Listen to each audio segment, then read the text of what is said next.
strikes and bright stars through the perilous fight. For the ramparts we watched were so gallantly streaming, and the rockets' red glare, the bombs bursting in air, gave proof through the night that our flag was still there. Oh, say does that star-spangled banner yet wave for the land of the free and the home of the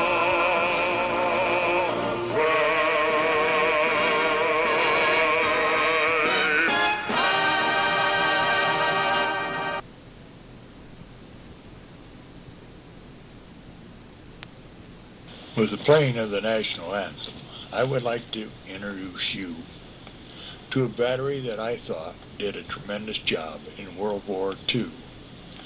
This battery was once a part of the 34th Division. This division was made up of men who were the Iowa and Minnesota National Guard, one whose history goes back to 1861. Regimental Headquarters Battery of the 185th Field Artillery was proud to be a part of the Red Bull Division. This battery was stationed in Davenport, Iowa, and this is where I think the history of the battery, Group Headquarters Battery that is, should start. On February the 10th, 1941, the 34th Division was activated into federal service and was to move to Camp Claiborne, Louisiana, to begin a year of training. But as the camp was not quite ready, we stayed in Davenport, Iowa, and began our training, hikes, lesson on military etiquette, first aid, KP, guard duty. Oh yes, walking guard duty on Brady Street at 2 a.m. was not my idea of Army life. But time passed, and it was time to leave Iowa and go to Camp Claiborne. This was about the end of February 1941. We left by motor convoy, and the first part of March found us in the state of Louisiana. They called it Camp Claiborne, but I know that it had other names too. We moved into tents with each side of the battery street having 8 tents. At the bottom of the street was our bathhouse, and at the top was the mess hall. The truck park was a short walk from our battery street. The battery street was good old Louisiana red clay, and when it rained it was red gumbo, which stuck to your boots like glue. The battery settled into Army training, and replacements started to come in to bring the battery up to full strength. Some of our first replacements stayed with the battery all the way. Bill Babbs, Orville Bleeker, Paul Bluer, Kenny Haig, and Al Naring. All of these men were drafted and did an excellent job. Then out to the firing range with the battalions and their 155 howitzers.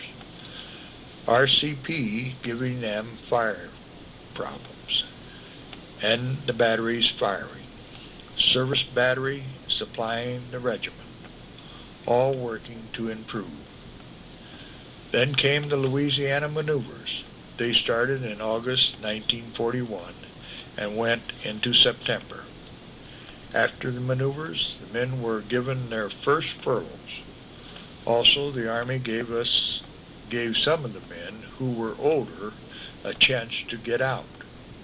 Our battery had some of these, and they chose to get out. Again, we were under strength. but it was getting into November, and we all were thinking of February, when our year would be up. But, and what a big but, December the 7th, 1941 came, and World War II was on. No more did we think of getting out. The end of the year found us loading our trucks and guns on flat cars for a trip, but where we didn't know. January found us loading on a troop train. Where to was the question. We started to head north and east. The train stopped at Galesburg, Illinois. So many of us were so close to home, but yet so far. We continued to Chicago and then to Fort Dix, New Jersey. We arrived late in the afternoon, and the barracks that we were to live in were in bad shape. The heat had been turned off, and the water pipes had frozen. Our mess hall was in no better shape. It was a late meal that night. The battery was excited about being shipped overseas, and then things happened. Early in 1942, the Army triangularized the 34th Division and Regimental Headquarters Battery of the 185th Field Artillery had no home, as did the 1st Battalion of the 185th Field Artillery and the 2nd Battalion of the 125th Field Artillery. So on the 1st of February, 1942, we became Headquarters Battery, 194th Field Artillery Group. Place of organization, Fort Dix, New Jersey. The authority for organization was Paragraph 1, General Order Number 2, Headquarters 34th Infantry Division, Fort Dix, New Jersey, dated 29th of January, 1942. And on the 1st of February, 1942, the old regimental band of the 185th Field Artillery Regiment became the 194th Field Artillery Group Band.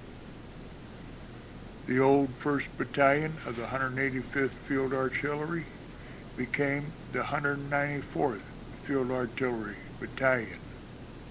The 2nd Battalion of the 125th Field Artillery became the 995 Field Artillery Battalion. These two battalions worked very close with us, the 194th Group Headquarters Battery, all through the war. Even to this day, the 194th Field Artillery Group Headquarters Battery and the 194th Field Artillery Battalion hold their reunions together. Then in March, we left Fort Dix for Fort Bragg, North Carolina. This now brings us to our battery, the battery that all of us are so proud of. Now began the training and getting the new guns. To train and equip the men so that they would succeed was the goal of our new commander. He was Colonel John C. Cook. He was new for us, and we wondered what kind of a man he was. Time would tell. Training began, and new men came into the battery, and some of the older members were shipped out to cadre new artillery units. In June of 1943, we began to think just when we would be shipped out. In July, we began to get new equipment, and then we knew our time in the States would be short. We now have a full complement of men who have trained together and who had pride in their battery. I must add that while in Fort Bragg, our battery had an excellent soccer team, basketball team, and in other sports we all played and enjoyed being a team. This, then, is why I think our battery was so good. To this day, there is still a very strong comradeship. August came, and on the 11th of August at 7:05 p.m. we left by train to go to Fort Dix. We arrived at Fort Dix August the 12th at 3 p.m. And at Dix we got ready for our trip overseas. Medical shots, clothes, and then we had to carry those impregnated gas clothes. On August the 20th at 10:30 p.m. we left Fort Dix and arrived at the New York Port of Embarkation at 2:30 a.m. on August the 21st and loaded on the USS Monterey of the Matson steamship line.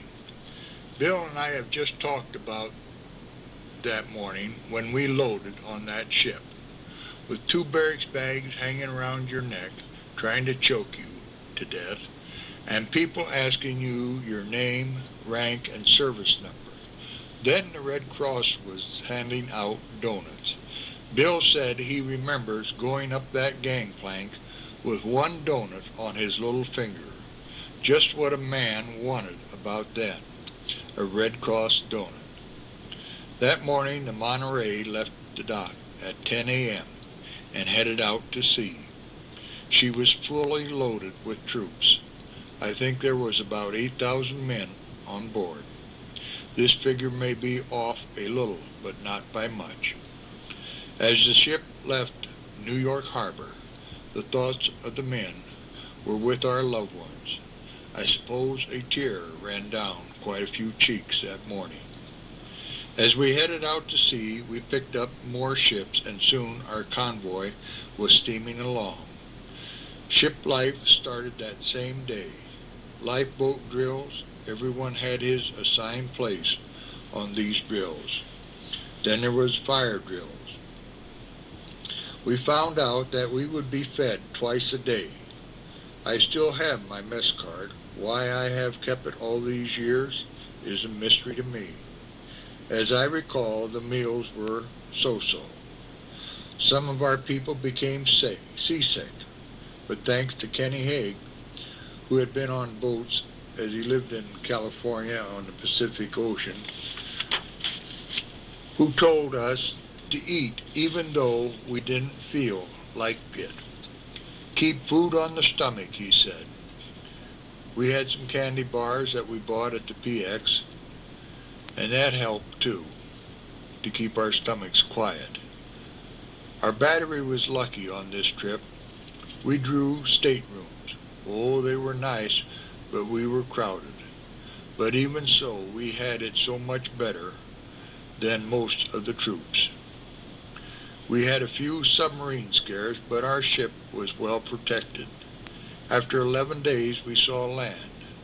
We went through the Straits of Gibraltar, Africa on our right, Europe to our left. The convoy broke up on the 13th day. We docked at Oran, North Africa, on September the 2nd at 2 p.m. Other parts of the convoy went on to Algiers. We unloaded and went a short distance outside of Oran, on the side of a little hill.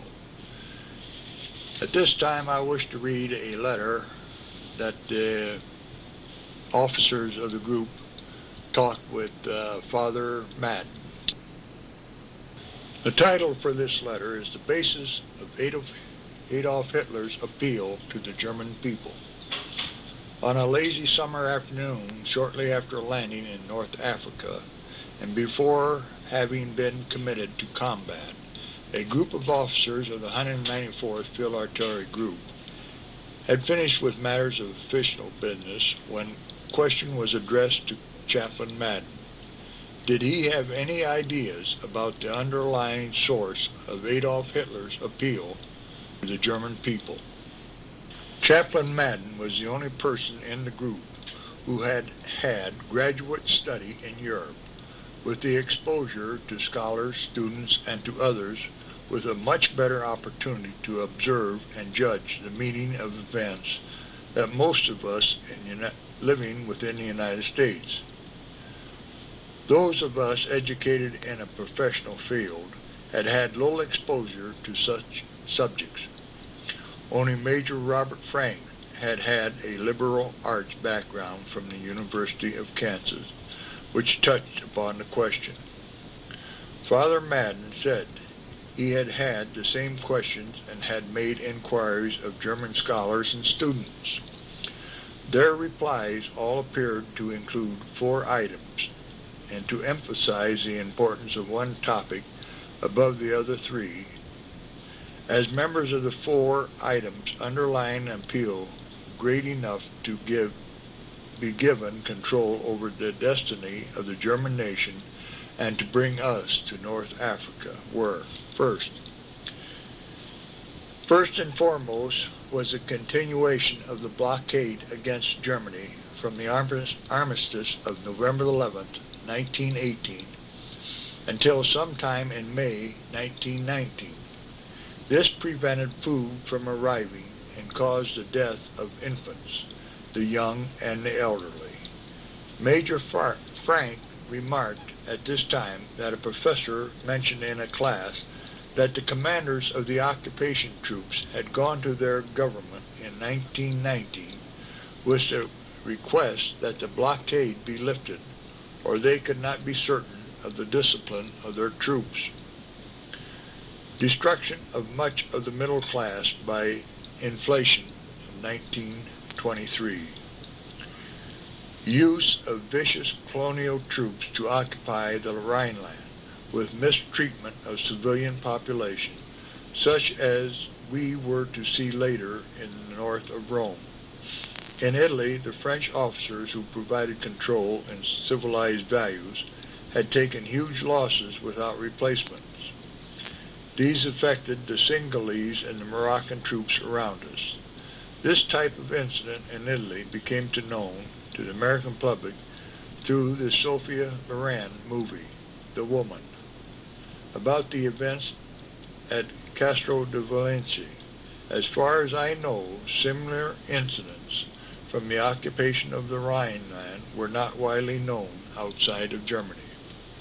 4. The effects of the Great Depression upon the German people by 1932. These were severe enough to seek a change. This discussion was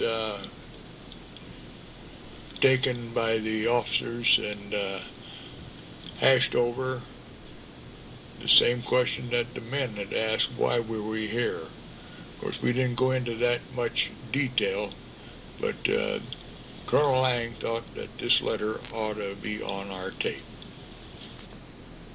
Back again once to a history of our battery. We dug our first foxholes outside of Iran. We also saw our first air raids, but we were now getting over our trip and finding that things were done a little different overseas. For one thing, we had to have our Ativan tablets. That was to prevent malaria. Then the Lister bags, our drinking water source, were new, and all of the water tasted of rubber, no matter what you did to it. So our life overseas began. I wish to read this time a letter of Father Madden, part of his sermon that he gave after we landed in North Africa. Chaplain Madden's advice to members of the 194th Field Artillery on their first Sunday in North Africa. On the first Sunday after landing in Iran, the 194th Field Artillery Group and its attachment battalions were camped at Ain el-Turk, a short distance from a steep bluff which dropped down to the Mediterranean Sea. He addressed the men who had come to his service with the remarks remembered as, "We are about to participate in events which will probably be as important as any in our lives. Pay attention and observe what is happening to return home with a better understanding of what we see and of the way it will affect us in the future.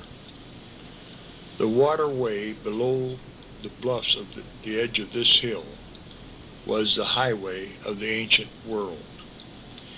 Its great nations and empires were on its shores. Commerce and warships moved on its surface to influence their destiny and to become part of history. While at Aim el Turk, we started to draw equipment for battle. We had time to go swimming in the Mediterranean Sea.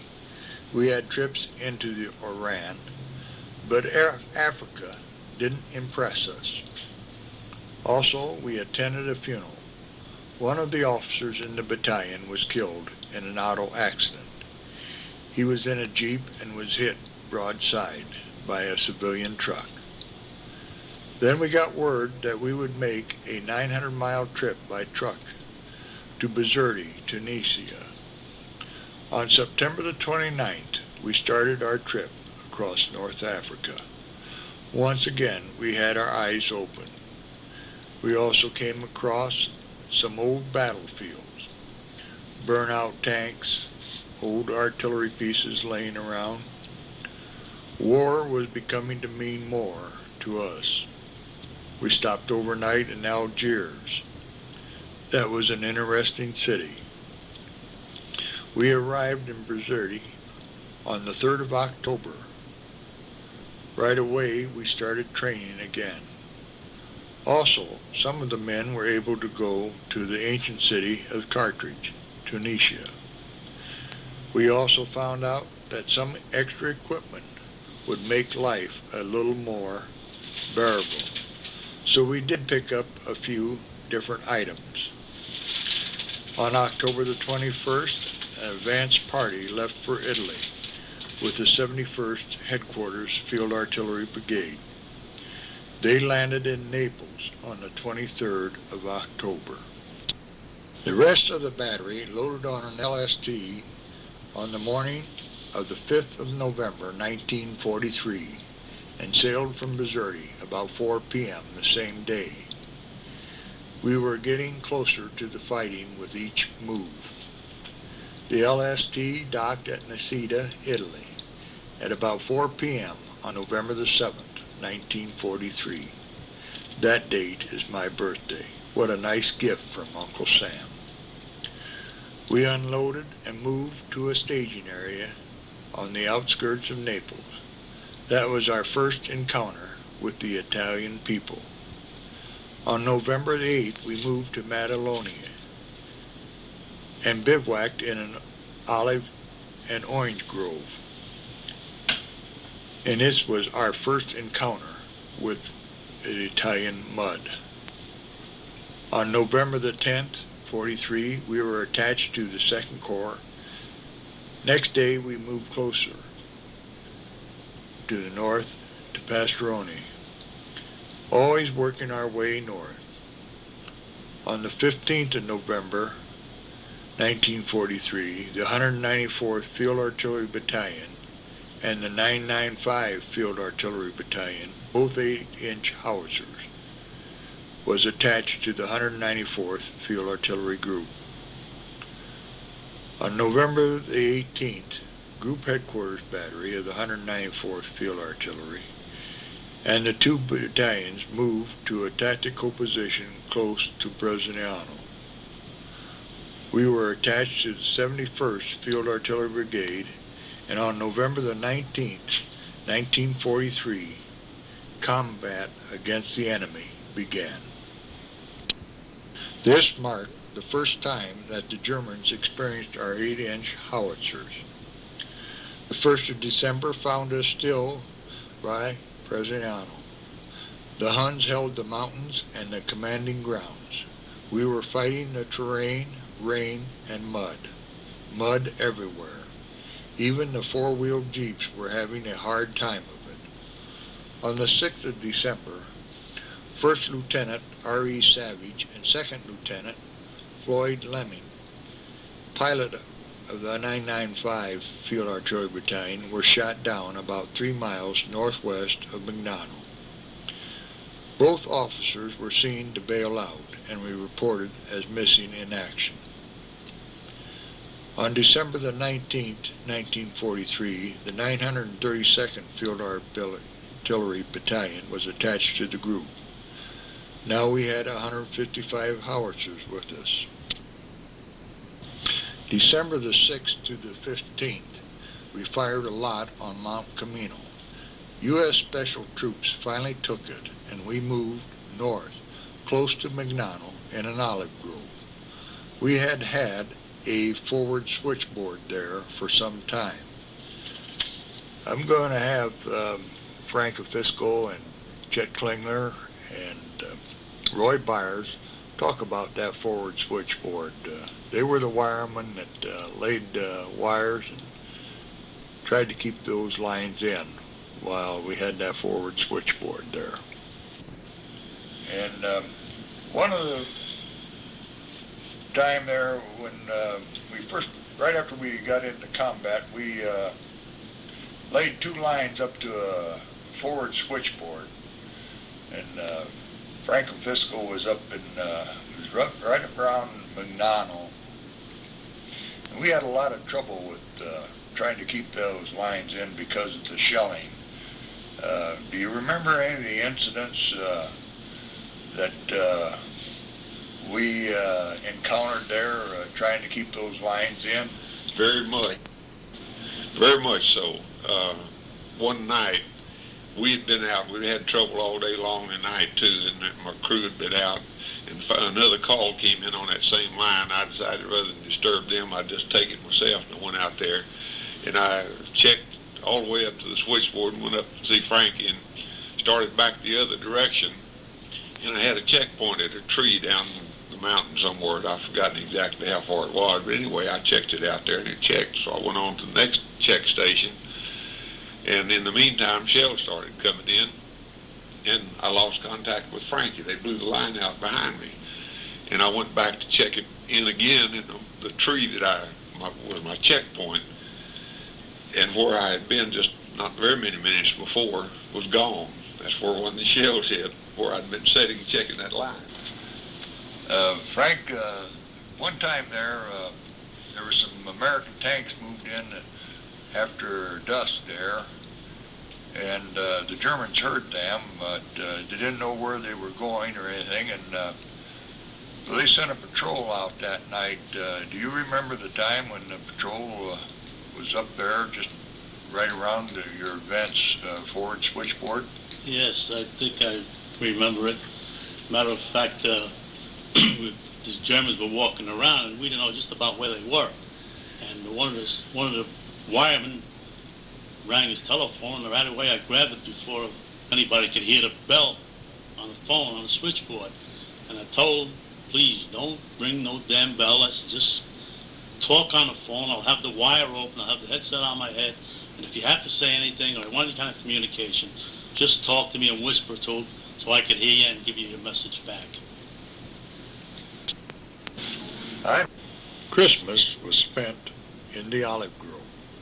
Christmas, December the 25th, 1943. We all wondered how many more we would have to be away from our families and loved ones. Beginning in January, our battalions became more active.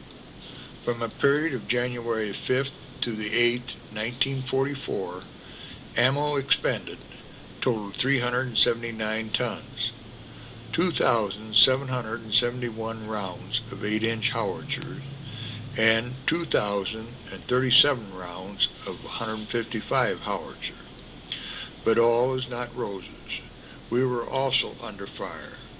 Father Madden, our Catholic chaplain, was severely wounded by incoming fire. On January 18th, we moved again, this time to a place called Chavero. But we found a place that had dugouts that the Germans had made. They were on the wrong side of the hill, but they were well built. I think this area is the one spot that the men always talk about, and if possible, I'll try to get it on tape. While in this area, our guns covered a sector of 34,000 meters.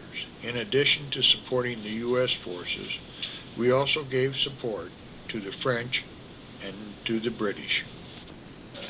I think one of the most harrowing experience we had was when we moved up close to Casino, and we took over those old German dugouts that the Germans had built.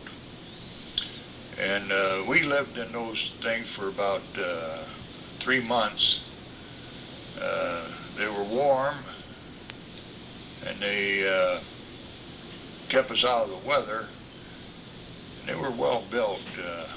What do you think about those days gone by, Chet? Well, I think about the one that just about came in the door. If it had been a foot over farther, it'd come right in the door, but it did explode outside, and we were saved. But Roy, do you remember all them duds that come in behind us? I sure do. I know there's several of them that's planted there. It hit and didn't go off, thank goodness. There wouldn't none of us be here today. And as you say, the dugouts were beautiful, but they're facing the wrong direction. They're on the German side instead of the American side. But they were still better than sleeping out in the hole, yes, wasn't it, they better than that creek we slept in, the position we was in before there, where the water'd get up in our tent. But that Frankie, where was he at? I was in one of those holes also. And the fact I remember is the fact that the Germans knew where those dugouts were, and they knew damn well that we were going to take them over. So they had us zeroed in pretty goddamn well. And I remember quite a few shells laying around us. Matter of fact, I think one lit inside of my tent, and they still couldn't find out how the shell lit, and they couldn't determine which way it came from. That one tore your tent up, didn't it? Yeah. Tear it up? There was no holes in the tent at all Oh. at that particular time. That's why they couldn't find what direction the shell had come in from. On that particular night, I believe there was 96 shells that came into our area. And the dugout that I was in, I was right above your dugout, Chet. And I was up there with Kenny Haig and Freddie Basile, and we could hear that gun fire, and then you wait for that boom where it hit.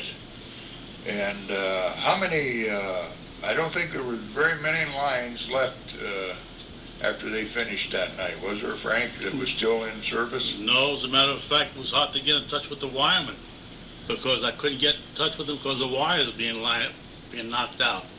And one particular time, I think I had to walk out to see someone to get in touch with them so they could come out and repair some of the lines. And when they did come out, it was kind of scary to go out there because we were still being fired upon. Well, the lines had to be put into service, and those poor guys had to go out there with the shelling and still repair those lines. Well, of all the hard times that we had there, we also had some humor there, didn't we, Chet? Well, yes, if you call it humor. We laughed about it afterwards that we were up in the chow line getting shelled, and we had to go out on the line, and I told the rest of the crew, I said, you just stay up here. I'll go get the telephone out of the bunk down there, and then we'll take off. Well, I didn't get down there till they started shelling the place, and I hit the ground, and shell exploded, and I went in and run in the dugout, and right where I was laying, another shell come in, and the guys were watching and wondered, where's Chet? Well, he was safe. And little bit Frank was ringing the old telephone, wondering where Chet's at. But I made her. You remember anything, Frank? Well, I think at one particular time there, we had our position, and this here Englishman come over, and he was starting to build. There was a little bit of a hole in, like, on a little side of a hill, and he was putting his billet. They call it a billet. We call them foxholes. And he was about to put his billet there, and I saw him digging out a little, and I said, what are you doing there, fella? He says, well, I'm going to put my billet here. I said, you're going to put your billet there? I said, those Germans are looking right down your throat. I said, they won't be there long. And sure enough, he took our advice, and he went away. He didn't dig it there. But that there particular night, a shell lit right where he was going to put his billet. And when he came back the next day and saw it, I said, he came back and gave him one of his rations of liquor. I think it was whiskey he had given us that night.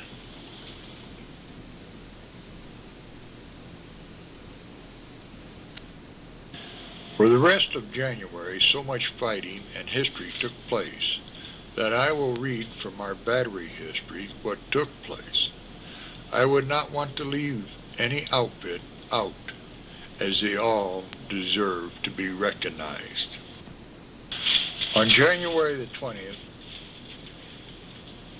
the group supported the U.S. 36th Division's effort to establish a bridgehead across the Rapido River in the vicinity of San Angelo, and the demonstrations across the Gargano River by the British 46th Division, and across the Rapido River near Casino by the U.S. 34th Division. After 5 days, the San Angelo effort was abandoned, and support was furnished the French and the U.S. 34th Division for a series of local objective attacks that at the month's end were meeting with consistent success. For the river crossing, the operations 20th to the 25th of January 1944, units of the group expended 3,528 rounds of 155 howitzer ammunition. That comes out to about 176.5 tons.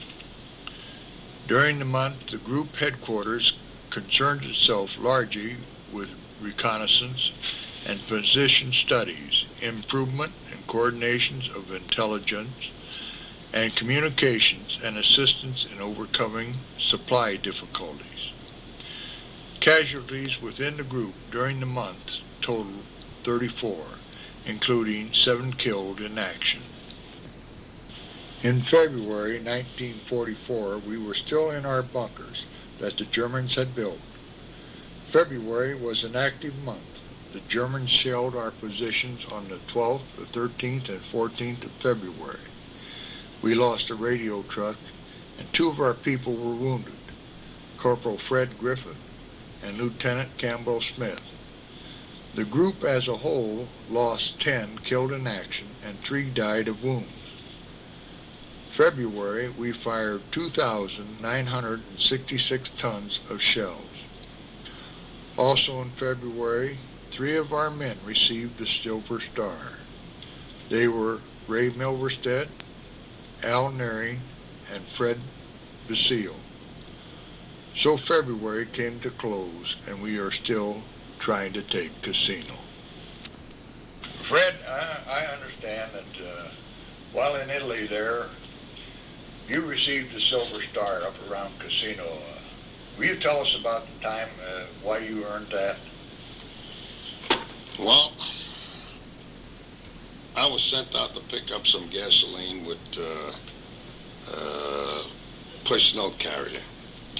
And I don't even remember the exact amount of gallons of gasoline I had on the car, but on the little truck, but it was loaded in the back. The seats were up and it was all loaded with gas cans.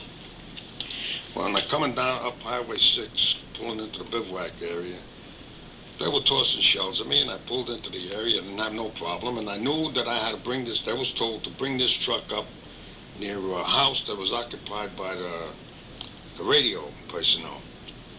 And I did what I was told to do. I brought the truck up there, I parked it, I camouflaged it, and I started coming down. And as I get down to my spot where I had my bunk, shells start coming in, and I seen a shell hit this building where the radio operators were in. And all I thought of was the gasoline truck, they're going to hit that and they'll blow that building sky high. So I ran back up to the thing there, and I know the truck would start right away because I just shut it off, it was hot. I started up and I backed it around and I drove it down into a gully close to the entrance of the bivouac area. And that was it. In March, the group headquarters battery was still at Casino and firing support for the New Zealand Corps. We were waiting for the attack designated Operation Dickens. On March 15th, the Air Force bombed the Abbey, and we fired to help the attack, but the tanks were stopped at the fringe of town, and the attack lost momentum. In March, the 194th Field Artillery Battalion was relieved from attachment with our group and were shipped to Anzio. Also, we were shelled again by the Huns, and on March 28th, 96 rounds fell in 3 different concentrations. Damage limited to wire lines, and this put our crews out to repair the damage. On March the 29th, we were moved back to San Vittore. It was at San Vittore that I think we saw just how poor and hungry some of the Italian people were, how they would scrub their clothes on the rocks of that little stream that ran by our battery, how they came down to eat what we didn't. Also here we got 2 little Italian boys to do KP. Bill will talk about that.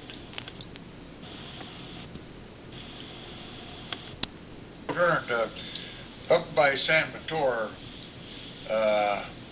we picked up 2 young Italian boys that stayed with us as long as we were in Italy, and they helped wash pots and pans around there. Do you remember their names? Yes, distinctly. Sometime we'd like to see them again, if possible, ever. Their names were Orlando and his brother, Carmen. They were somewhere between 12 and 14 years old.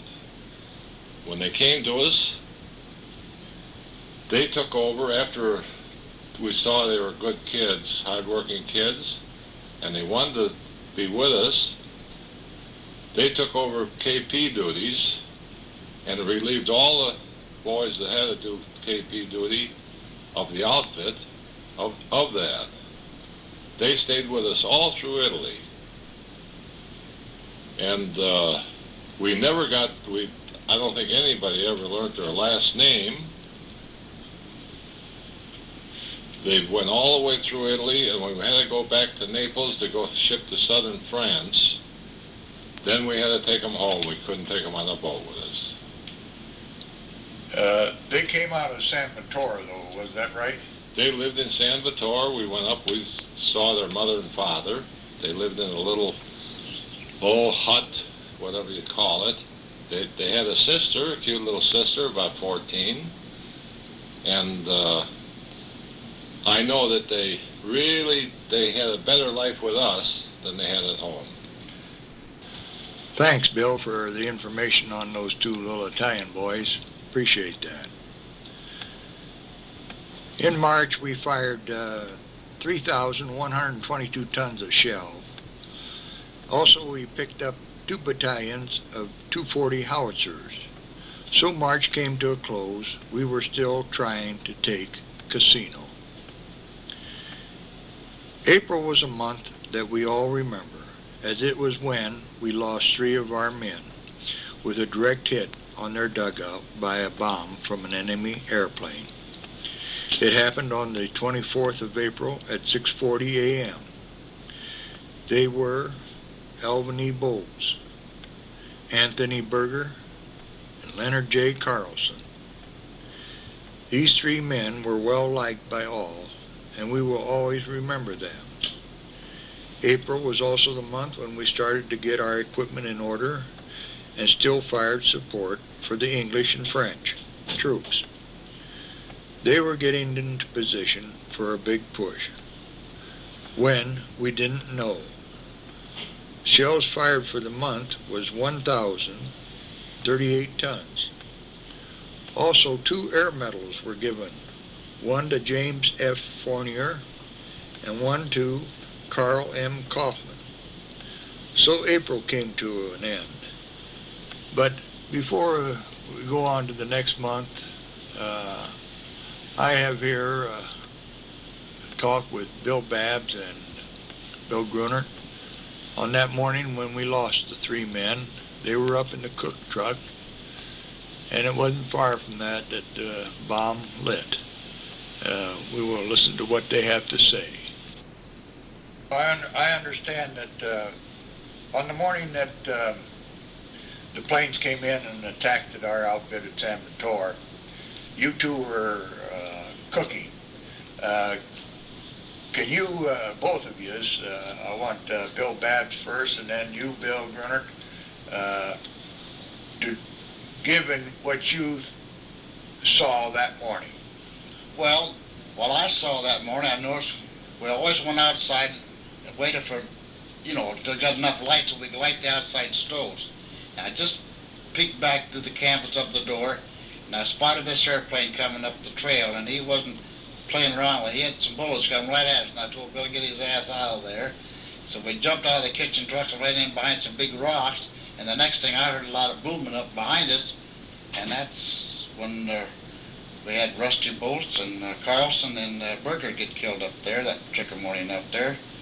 And there was quite a lot of excitement that morning there. I don't even recall breakfast that morning. I know Bill and I went up there and to find out what we could do for him up there. Bill Grunert? Well, I remember, which I'll remember the rest of my life. In fact, I imagine that was one of the main things I'll remember. We went up there, and where the three of them had dug a big dugout with pup tents over it. All there was a big hole, no sign of the three boys. So after a little while, we realized they got a direct hit. And the way I understand it was really a mistake. The plane was going for San Vittore, the town, but it was a mistake, and the shell landed on direct hit right on their dugout. So I don't know how soon after that, and then several other fellas came, and I imagine there was 8 or 10 of us, and we went through an area, I really can't say, but quite a lot of area, through the grass, the brush, and so on, and we picked up the pieces of the three boys. The biggest piece was probably the size of your fist, and we collected at the most 1/3. I remember they put it all in the gunny sack, and it was between 1/3 and 1/2 of a gunny sack of the three boys. I picked up a torn part of about 1/3 of 100 note lira, which I still have in my possession.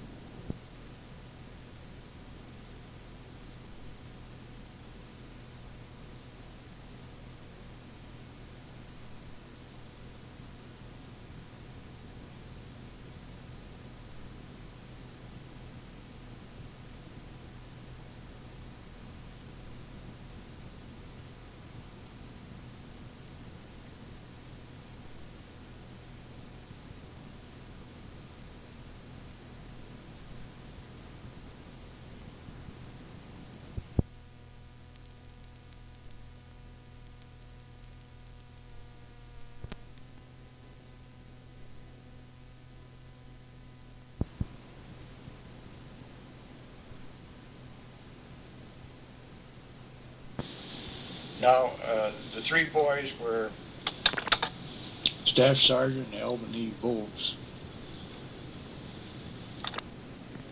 I think it was technician 5th class, was it Anthony, better known as Tony Berger. Tony Berger. He was a German boy, and he was our carpenter, I believe, if I remember right, for the battery. And Leonard Pops Carlson, who was a driver for the CP. Is that right? Right. As far as the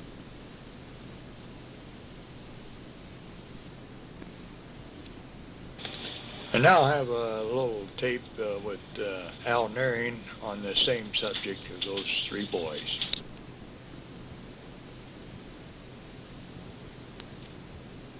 As a first sergeant, I know you had times when you had performed some duties that you didn't care for,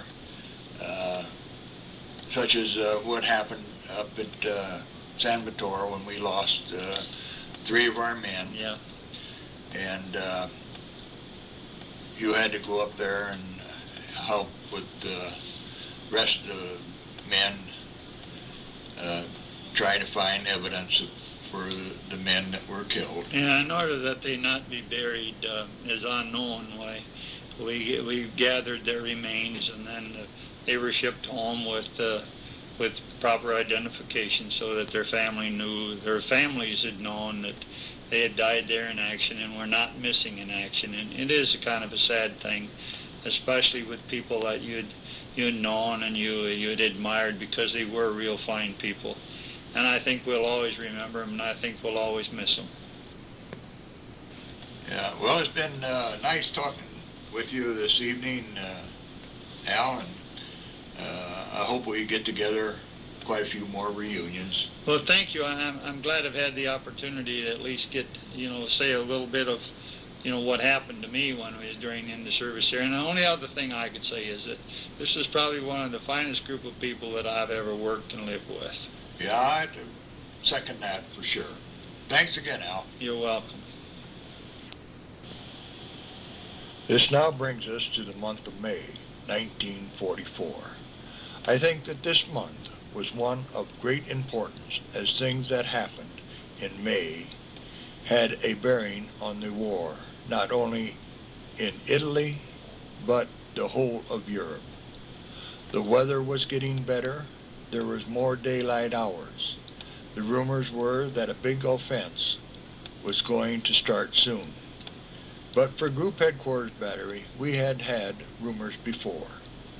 The Battle of Cassino was soon to start.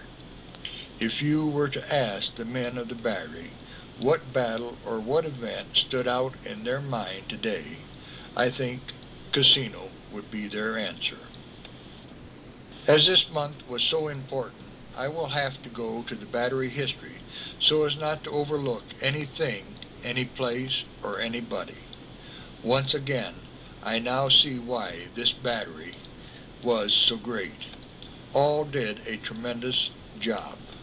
From the lowest private to the highest general, all worked to get a victory at Cassino. Units of the group in the first 4 months of the Cassino barrier fired a total of 11,006 tons of ammunition. The group prepared for the operation known as Operation Honker to the 13th Corps, British, prior to 11 May at 2300 hours. The object was to penetrate the Gustav Line and capture Cassino. The historical artillery preparation started promptly at 2300 hours, 11 May, and the infantry started to cross the Rapido River in boats 45 minutes after the preparation began. Yeah, Burdette, can you recall anything outstanding when you were with the 194th overseas that stands out in your mind during your service with the Group Headquarters Battery? Probably one of the most rememberable occasions was when we were stalled at Cassino for the period of time when they had brought in so much artillery, and when the big push-off came, we were able to, from our location up on the mountain, see the valley, and it just was like a fireworks, the amount of artillery that opened up that night with the all the artillery that opened up, and it was a sight that you just never seen before, or probably will never see again.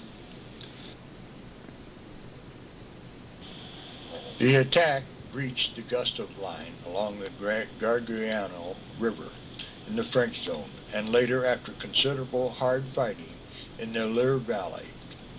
On the 18th of May, the Polish Corps completed the envelopment of Cassino and the Mana di Cassino. Both fell then, 7 days after the start of the attack. Attack of the Hitler Line through the Aquino Panicavero quickly followed the breaching of the Gustav Line. The vigorous pressing of the attack after breaching the Gustav Line by the French Corps captured Mont Maggio and flanked the line.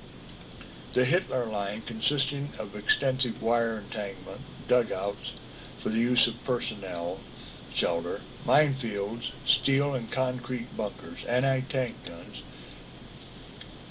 and prepared MKV tank turrets. Penetration in the Liver Valley proved most difficult. The Canadian Corps relieved the British 8th Indian Division for this effort on the 18th of May. Group units supported the operation in the zone of all four corps. The fire of the 995 Field Artillery Battalion 8-inch howitzers on Aquino, according to a letter from the commanding general of the 6th Agra, made the artillery history for the future generations. The group moved into the heart of the line on the outskirts of Pontecavarro the same afternoon the town fell from its supporting position in the vicinity of San Griego. From the 18th of May until the end of the month, the group supported the pursuit of the enemy following his withdrawal from the Hitler line.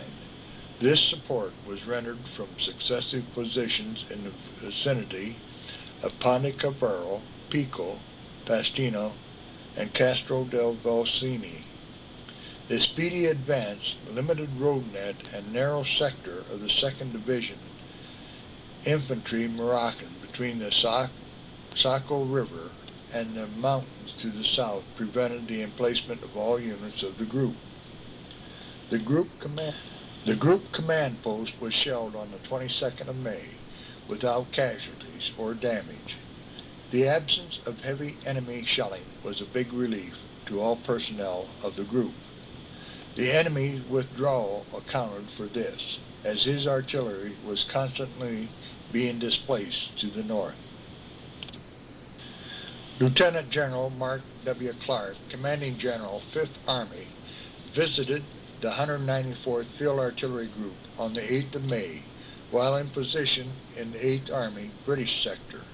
He was accompanied by Army Artillery Officer Brigadier General Thomas E. Lewis and the Commanding General of the 13th Field Artillery Brigade, Colonel C.C. Bank. The group headquarters battery had been on the attack of the Abbey of Casino from January through May. I think we and the 995 Field Artillery Battalion were the only American outfit that completed what it had started out to do. That was to take Casino. So the month of May came to a close. Now that May has passed, I asked Chet, Roy, and Frank about the different troops that we had worked with. And this was the answer that they gave. Why, when we moved back to San Salvador, we had dealings then with the Canadian troops, the New Zealand troops, and the English troops and Australian troops. Can you remember any of the incidents that ought to be on this tape? Well, I remember one very humorous, but it really wasn't humorous at the time, and we had to laugh, though. But Frank Sattel and I were out trying to fix a line, and it was raining, as it did for 6 months in Italy, and we were getting shelled pretty hard, and the lightning flashing, and as soon as we get to one end of the line fixed, the other and go out, and we are having quite a time, and Frank took one end of the line and put it, you know where, and the other end in his mouth and started trying to talk to Franco Fisco. Now that was something. You remember the time, Roy, when the New Zealand troops had those little 25-pounders that came up there by our area and started firing there? I do remember, because I know after they started to set up their guns and started firing, if I remember correctly, every time they'd fire, they'd jump, and they'd have to reset them again for the next shell. But what I was really thinking about was that this particular time, the Germans started shelling us, and the shells falling all around the place, but yet those guys never moved a muscle. They kept going right on with they weren't scared of anything else. They just keep firing right back at them. Out there exposed, nothing around them, no sandbags, no nothing, just out in the open. Yeah, but them boys have been in service 5 years in combat. They didn't care much what was going on. They were amazing. Well, you know, we had was it a Scotchman Yeah. that Yes. was with us back at San Vittore? He was the messenger. Kelso. Yeah, Kel. What they call him? The messenger. Was had another name for it, but he was a principal guy. We all liked him, and particularly he got liquor ration. It tastes pretty good from time to time. Well, he's the fellow that I saved in that billet that day of time, if I'm not mistaken. And that's how we got that liquor. Well, he came back and gave us the bottle after he found out that if he was in that hole where he was digging, he wouldn't be there to give us the liquor. Well, he was attached to us, you know, and for a long time. He was one amazing guy. We all liked him. Of all the foreign troops that we worked with, which ones or which one would you say was the most congenial to work with? Well, I don't know. I think that bunch that was there that we had dealings with then in my book was probably the, Well, wasn't there whatever they were. for Scotland, wasn't it? Yeah. Yeah. You think that they were probably They were the most- easiest to get along with they were and the most friendly. cooperative with us? Friendliest anyway. Yeah. Next is a talk with Al Nuring about headquarters at Casino. And we had some dugouts and that up there, but the battery headquarters, that was located in an old farmhouse, wasn't it? Yeah, it was an old two-story farmhouse. It was all, of course, like most of the buildings there in Italy, was made of stone. The roof on that thing didn't amount to too much, but no one used the second floor anyway, because you were too close to the roof, and any shells or anything, well, you stood a pretty good chance of getting hurt. But the orderly room was on the first floor, and this is where I'd had my office along with Captain Andration, of course, and Bobby Adams, the clerk, who was the clerk all during that campaign as we went along. Way down on that bottom floor, was there an old stove down there with maybe a coil or something? Funny that you ask, but we did have, we rigged up a still there. The captain liked some refreshments now and then, and what we did is that we took an old 5-gallon water can and got some copper tubing from a blown out truck, and then run that through a 25-pound coffee can as a condenser. And we weren't too far from that little creek, as you remember, and we'd change the water in that condenser, and of course that was what we'd condensed the alcohol with. Now what we were doing is boiling Italian red wine that the guys would pick up here or there. And the first time through it had come out with a little pink twinge to it, but after you took that stuff and boiled it the second time, it'd come out of there pure white and just like real white lightning. It was probably 800 or 900 proof. It was really strong stuff. And then I guess I never drank at that time, but I understand they used a little grapefruit juice with it, and it was quite a refreshing drink, to say the least. Then right outside the orderly room door there, we used to have a big old 50 caliber machine gun. I don't know what it was used for. Do you? Yeah. As a matter of fact, I don't know how we got the machine gun mounting, because it certainly wasn't the kind of thing that an artillery outfit would carry. But I think it was the kind of unit that was on the deck of a Navy vessel. We acquired it somehow, and of course in the Navy they used those as all. Most of this one was designed for water-cooled gun. Well, we mounted an air-cooled gun on it, and it was the kind of thing that had a cradle, and you just laid into this thing so you could shoot almost straight up in the air. One time, a group of Focke-Wulf 190s, German fighter planes came over, and we thought they were going to go right on by, but one of them turned on the wing and came right toward us, and I was sitting there in the cradle of that gun, and I remember very distinctly seeing that pilot's face and 2 rows of tracer bullets, because he happened to be too close to me when he started firing, and both rows of those tracers went right by me, probably on 5 feet on each side or something like that. And I'll tell you, that's quite a thrill. You didn't think of doing that again, did you? Well, I probably would have, but I guess you don't think when you do those things, you know. It's like anything else, you do it impulsively. That was Al Nearing and myself out the Amanas last September in '85. June. In June, we were in hot pursuit of the German army. We made 11 moves in this month. We were still in support of the French troops, who were good fighters, but a real hazard on the highways. A truck had two things to them, a throttle and a horn, and away they went. During this month, some of the batteries were ahead of division artillery so as to give the best firepower that was possible. In June, we had the 2nd Division Infantry Moroccans in front of us. They were very good fighters. Rome fell June the 5th, 1944. Later, when we passed through the town, the people were still in a celebration mood. With the movements in June, radio was used most of the time, but radios then are not like what we have today. And often communications was very hard to maintain. Also in June, we became more involved with German mines.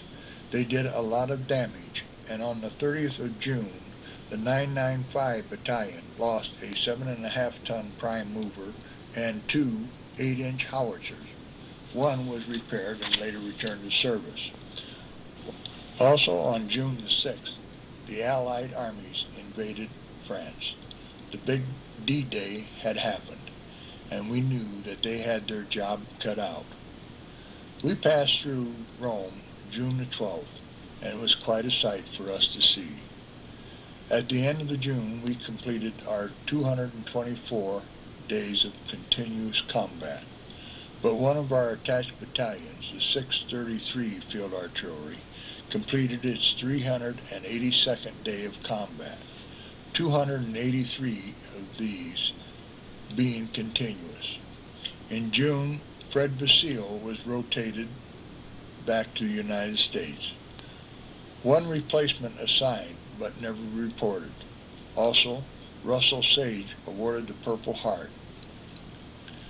Commendations for the 194th Field Artillery Group was awarded by the commander of the French Corps and also by the 6th Army Group Royal Artillery. So June is now history. Rome free, and the invasion of France on. What will the future bring? July 1944 is here, and we are still working our way north. We are still supporting the French. Siena was an open city, and we were there when they had their big festival. We passed through the city on July 5th and stayed on the north side of the town at a house that had belonged to Baron Sigardi. It was a fine home with a big formal garden. This home was visited by one of the popes dated back in 1798. It was also visited by the music composer Richard Wagner. Bill and I have talked about that house and the treasures that it contained. Bill and I have often wondered what happened to it. But so much for the sightseeing. It was at Siena that a dog we had was lost. Jack was his name. He came to us while we were at casino, and we all liked him. He kind of took up with Kenny Haig and was missed by all. But German resistance stiffened now and became better organized. Each time we moved up, we had to be on the alert for mines and booby traps.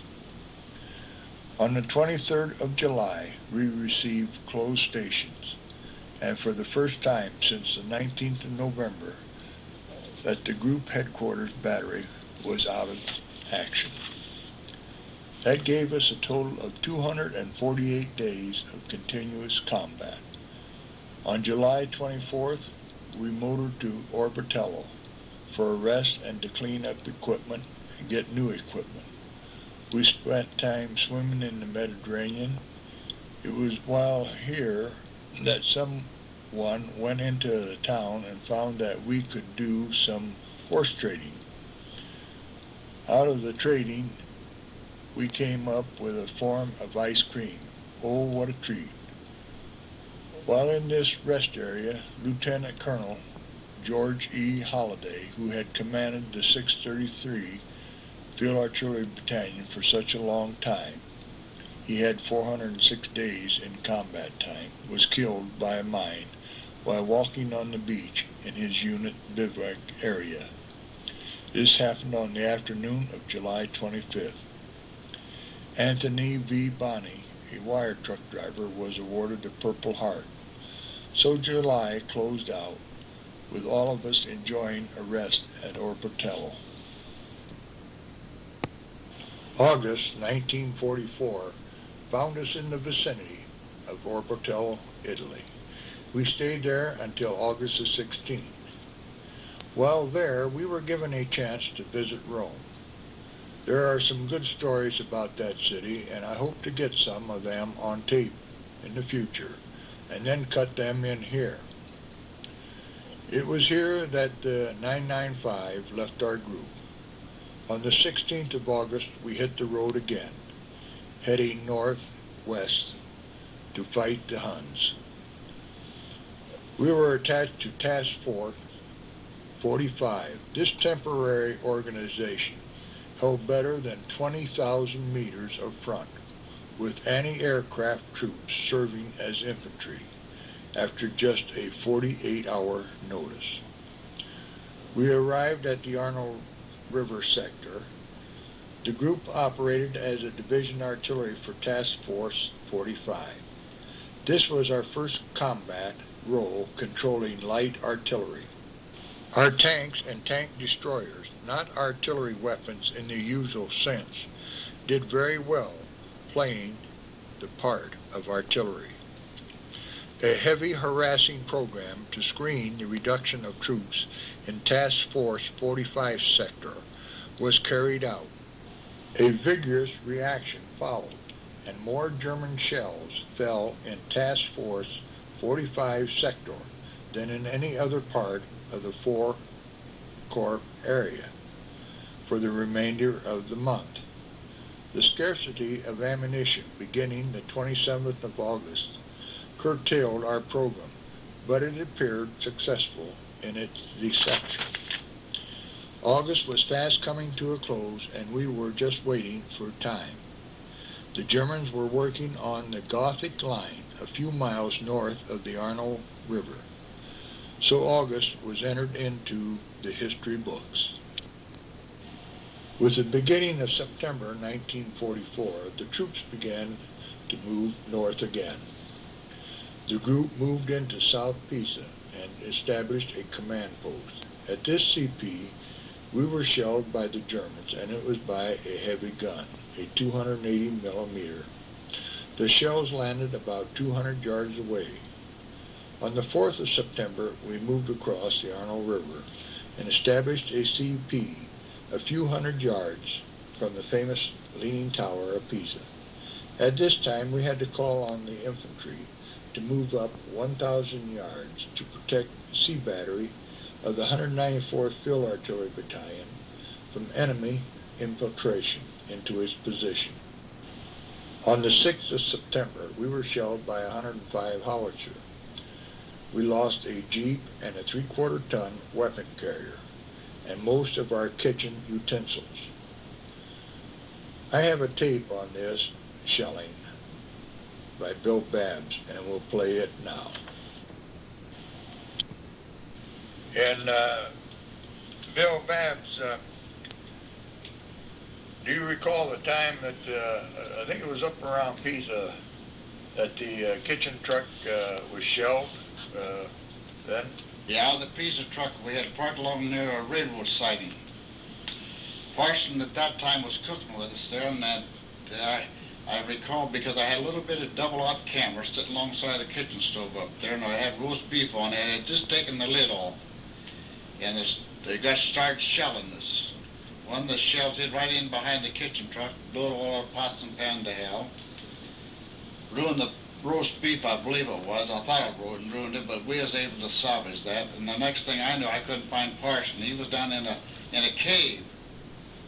So So after all the excitement was all over with, I proceeded to go inside this kitchen truck and see what I could salvage, and was able to salvage the roast beef, but the gravy I didn't salvage that. I think we just had roast beef sandwich, if I'm not mistaken.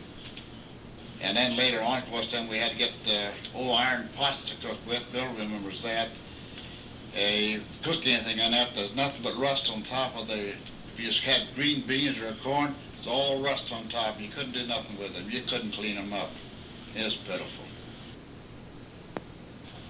It was at this position that Staff Sergeant George Adams was trying to defuse a German booby trap when the detonator exploded in his hand and he had to leave our outfit. I have George on tape and he can tell you about it. And we went on up through Italy to as far north as Pisa, where I got tangled up with a booby trap mine. I was disarming the mines. I had about 11 of them. This was, I think, the 12th one, and I had a double booby trap, and my hand was injured, and that landed me in the hospital. Thanks, George, for that little bit of information. Also at this CP, the group captured 3 German 150mm guns. They were fired against the enemy by one of our units. At last, news came on September the 8th that we would be going to France. We were to be in Naples by the 19th of September. The 424th Field Artillery Group moved into the group area to relieve the 194th Group as artillery headquarters for Task Force 45. As the 12th of September arrived, the group had completed 276 days of active combat. We left on the 16th of September and bivouacked at Rome that evening. The next day on to Naples. On the 25th of September, our advance party left for France. Next day, the rest of the battery moved to the Iowa staging area. All the vehicles were loaded on Liberty ship SS Henry S. Foote as the month ended. It was also in September when Harvey Clark was killed, as he was driving a command car and it turned over, killing him. In September, Master Sergeant Burdett Anderson received a battlefield promotion. I'll read what it says here in the history. Master Sergeant Burdett Anderson received a battlefield appointment as second lieutenant on the 8th of September, 1944, and was assigned to Headquarters Battery, 194th Field Artillery Group, as an assistant communication officer. Colonel John C. Cook pinned on the insignia of rank within the sight of the Leaning Tower of Pisa. I know that Burdett was very proud of this achievement. I will say that the wire section was equally proud because he had a hand in making our section the best. Well done, Andy. We also received a letter from the Headquarters 5th Army, which I will now read. Headquarters 5th Army, Office of the Commanding General, APO 464, U.S. Army. 12th of September, 1944. Letter of farewell to the Commanding Officer, 194th Field Artillery Group, APO 464, U.S. Army. It is with sincere regret that I see the 194th Field Artillery Group leave the folds of the 5th Army. You leave us with an invariable record of achievements and with high esteem of the infantry units which you supported so vigorously and effectively. The field artillery has played a most important role in the entire Italian campaign, and a spectacular one in the recent great offensive which you are now called upon to lead before its completion. We have had ample confirmation of this from the German prisoners as well as from our infantry. I am well aware of the difficulties and the hardships which you have had to overcome in order to achieve these outstanding results. However, regardless of the mountainous terrain, the scarcity of roads, the long supply lines, and the constant changing tactical situations, you have done a superb job in accordance with the highest tradition of the artillery.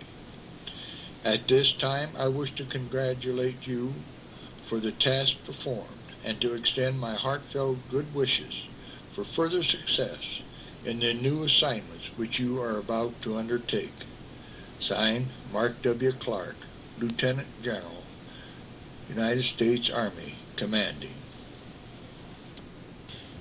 So after almost 11 months in Italy, we now say goodbye to the mud and the rain, and to the 4 men whom we have left under 4 small crosses. They died so that freedom would live on. We also had to take our 2 little Italian boys who were such good KPs back to their home in San Vittore. We will miss them.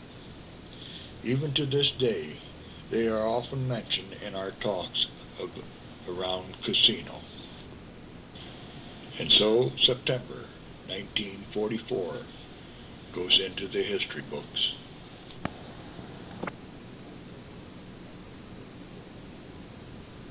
October the 1st, 194th Field Artillery Group Headquarters Battery loaded on LST number 288 at Nisida, Italy. This was the same harbor that we landed in November the 7th, 1943. On October the 2nd, at 0730 hours, we sailed for France.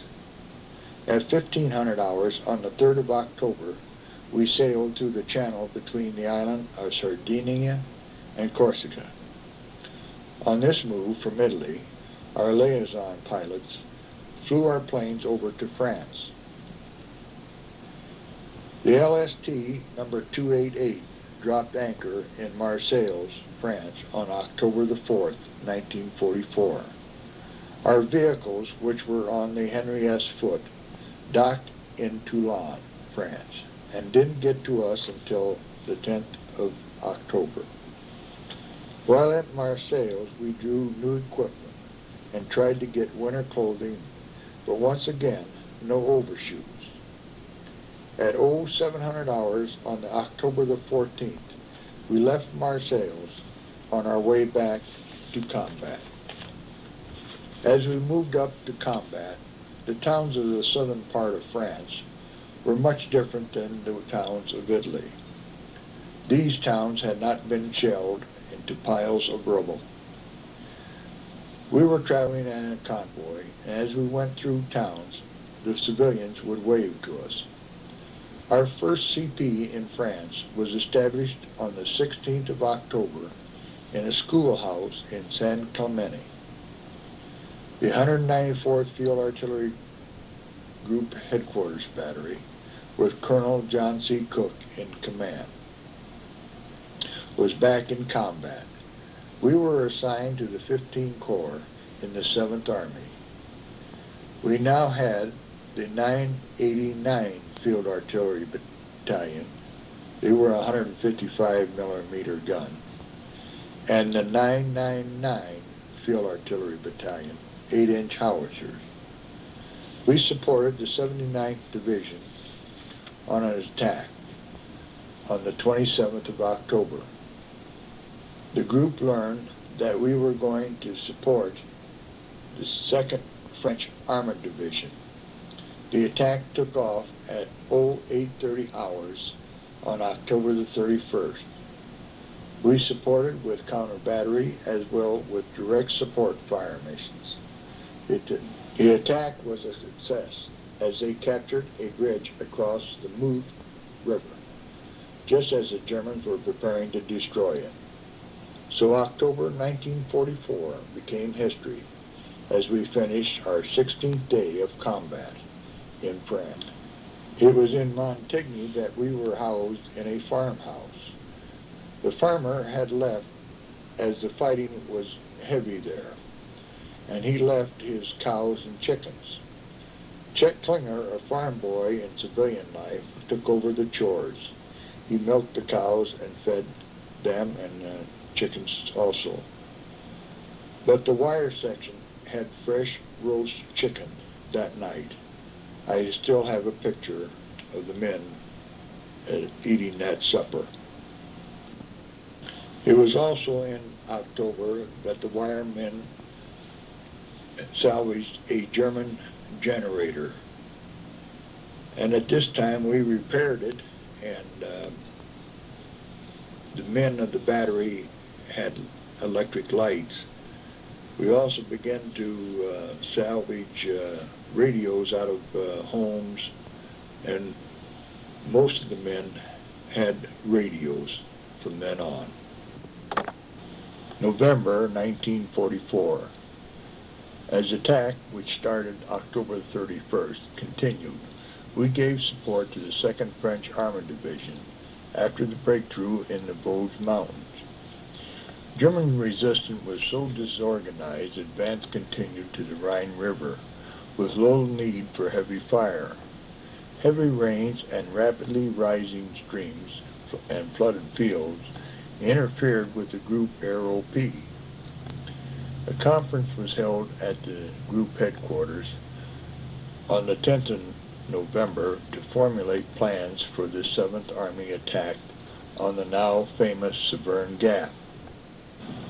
On the 13th of November, at 0700 hours, the attack by the 44th Infantry Division on our left and the 79th Infantry Division on the right started.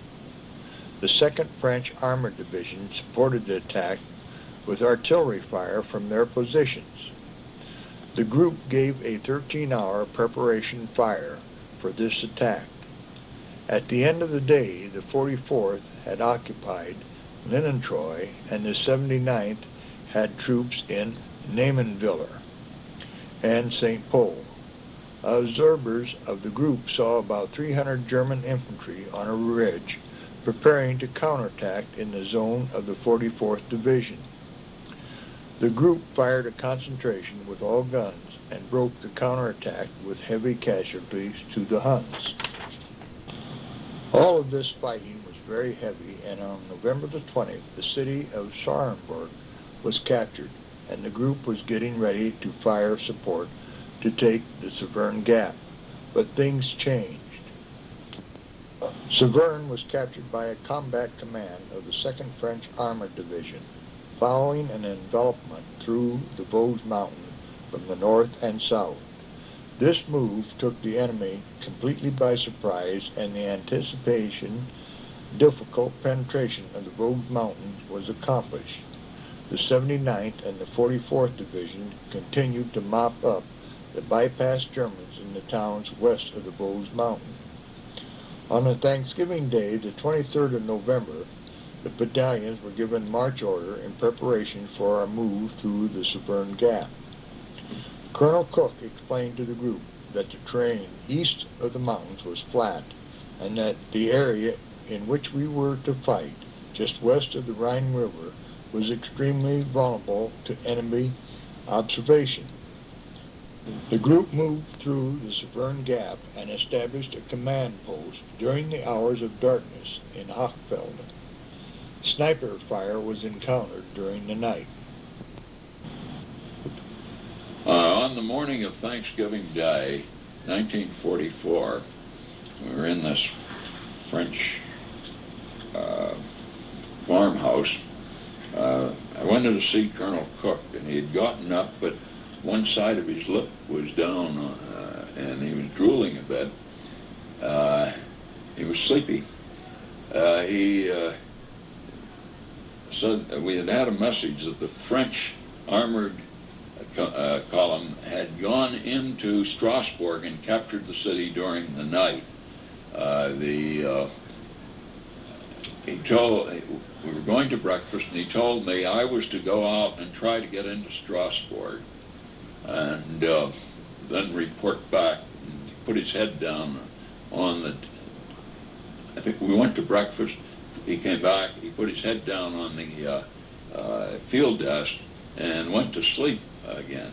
It was only later that we discovered that he had had a stroke, and this was bound to affect him, although we tried to see that he was able to continue to function, particularly if it were to go away. I went out and went on the road to the head of a French column, which was armored column, which was shooting at the hillside and was receiving returning German fire. It was impossible to get into Strasbourg, so with that I returned and reported that we couldn't get there. It would need an armored column to get through. The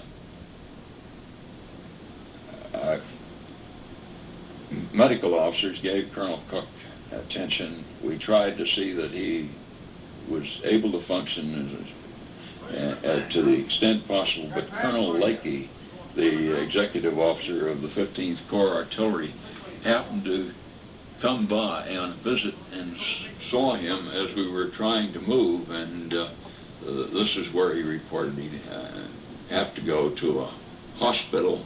And of course, then the 15th Corps made some replacements.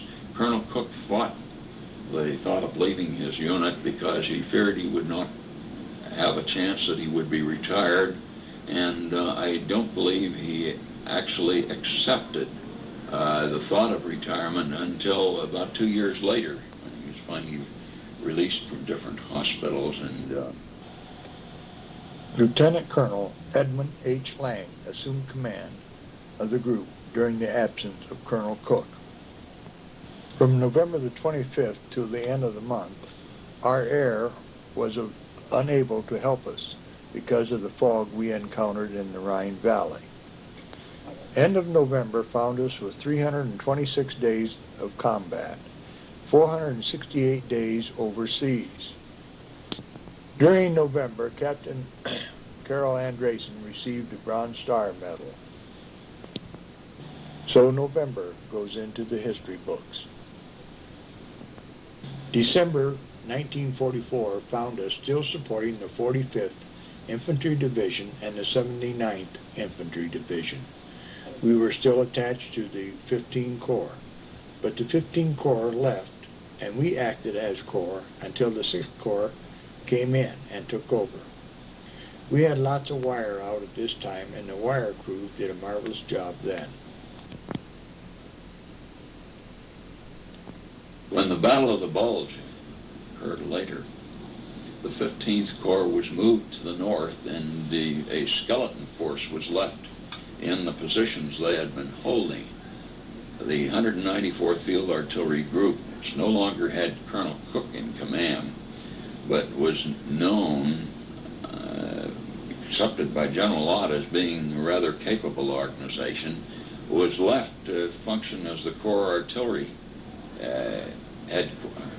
headquarters, and we did so, extending ourselves very much just as had been done previously in the casino area, where the volume of wire was out, that was at a level that was totally unexpected in any of the training or any thoughts given to a group headquarters organization. We held this position until the 6th Corps moved up from the south, and Brigadier General Baer and the 194th Field Artillery Battalion, Colonel Caldwell and company, came up and moved in and took over from us. The attack continued, and a captured field order showing the location of 3 German artillery regiments, CP, gave the group its first fire mission on German soil on the 13th of December. On the 14th of December, Lieutenant Colonel James B. Kraft, formerly CO of the 312th Field Artillery Battalion of the 79th Division, assumed command of the 194th Field Artillery Group Headquarters Battery. What a sad day for the 194th Field Artillery Group Headquarters Battery. from Colonel Cook to Colonel Kraft. That's like having a Cadillac and then going to a Model T Ford. It was at this location that we encountered the Maginot Line defenses, and the Huns elected to defend them, and resistance stiffened considerably. The 999 Field Artillery Battalion fired on the 1st Maginot Line pillboxes for the group. We used some captured German 88s to fire on these pillboxes, but to no avail. Then we got a 155 millimeter self-propelled gun. This gun did its job for the 100th Infantry Division. A little later this month, all units in the group displaced to defensive positions. We became aware that we must be preparing for tank attacks and for infiltration. On December the 24th, we moved to Edding. We now supported the 44th Infantry Division and the 100th Infantry Division. The 100th Infantry Division Order Number 2 showed that the infantry main line of resistance to be 500 to 1,000 yards behind 2 batteries of the 932nd Field Artillery Battalion and 2 batteries of the 697th Field Artillery Battalion and 1 battery of the 989 Field Artillery Battalion. The group told these batteries to find new positions.